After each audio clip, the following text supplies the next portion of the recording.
বনগাঁর তৃণমূল নেতা কাউন্সিলর পাপাই রাহা গ্রেপ্তার। বনগাঁ পৌরসভার 14 নম্বর ওয়ার্ডের তৃণমূল কাউন্সিলর পাপাই রাহা গ্রেপ্তার। তার বিরুদ্ধে মাদক পাচার, বেআইনি আগ্নেয়াস্ত্র মজুত, তোলাবাজি, ভয় দেখানো সহ একাধিক অভিযোগ রয়েছে। খাদ্যমন্ত্রী অশোক কীর্তনিয়া প্রচারে বাধা, বিজেপি কর্মীদের মারধরের অভিযোগও হয়েছিল ভোটের সময়। তাকে গোপালনগর থানা এলাকা থেকে গ্রেপ্তার করেছে পুলিশ। আমাদের সেক্রেটারি চেন চুরি করে নিয়েছে, অবৈধভাবে আমাদেরকে আজকে তো গ্রেপ্তার হলো পাপাই রাহা। ধর্মের কলকাতা ভগবান বলে জিনিস আছে, আমাদের গাড়ি মালিকদের ভাগ অবৈধভাবে লুট করেছে, তারই প্রতিবাদে আজকে গ্রেপ্তার হয়েছে। তাদেরকে চিহ্নিত করানোর জন্য যখন আমরা 7 নম্বর ফর্ম, যারা বাংলাদেশে যখন ফর্ম ভরতে এসডিও অফিসে এসেছিলাম, তখন সে তার যে দাদা গরুচোরটা বিশ্বজিৎ, তার দাদার দমে আমাদের যে একজন বিধায়ক, ওরা বিরোধীদের সম্মান করতে জানে না, আমাদের যে একজন বিধায়ক অশোকদা, সে যে ওখানে দাঁড়িয়েছিল, তার সঙ্গে সে কি বাজে ব্যবহার করেছিল আপনারা সকলেই দেখেছেন। সময় সর্বশক্তিমান, ধর্মের ফল বাতাসে নড়ে। কি অভিযোগে গ্রেপ্তার করা হলো? অন্যায় করেছে তার শাস্তিও পাবে।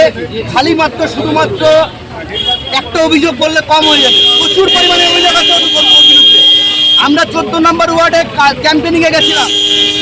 আমার এই বিধানসভার যিনি প্রার্থী অশোক কীর্তনিয়া, বর্তমানে খাদ্যমন্ত্রী এবং সমবায় মন্ত্রী, ওনাকে সাথে করে নিয়ে যখন আমরা গেছিলাম 14 নম্বর ওয়ার্ডে ক্যাম্পেনিংয়ে, বিভিন্ন মহিলাদের দিয়ে এবং ছেলেদের দিকে দুষ্কৃতি দিয়ে, আর্মস দিয়ে আমাদেরকে ঘেরাও করা হয়েছিল, আমাদের উপরে অ্যাটাক করার চেষ্টা করা হয়েছিল।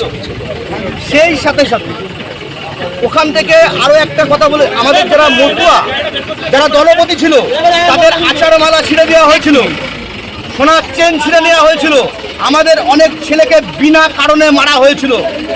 ওরা নিজেদেরকে ভগবান ভাবতো, ওরা কখনো ভাবতে পারেনি যে আমি ক্ষমতা থেকে আমরা চলে যেতে পারি। বনগাঁর মানুষ আজকে খুব খুব খুশি। এদের মতো যত চোর অ্যারেস্ট হবে, বনগাঁর মানুষ বিশ্বাস ছেড়ে শান্তি পাবে। এখন কি চাইছেন? গ্রেপ্তারের পর কি চাইছেন? আমরা চাইছি, আমরা সবসময় বলি শাসকের আইন না, আইনের শাসন চাই। ভারতবর্ষের যে বিএনএল দ্বারা যে সংবিধান অনুযায়ী যেটা সাজা হবে, ওটাই হওয়া উচিত।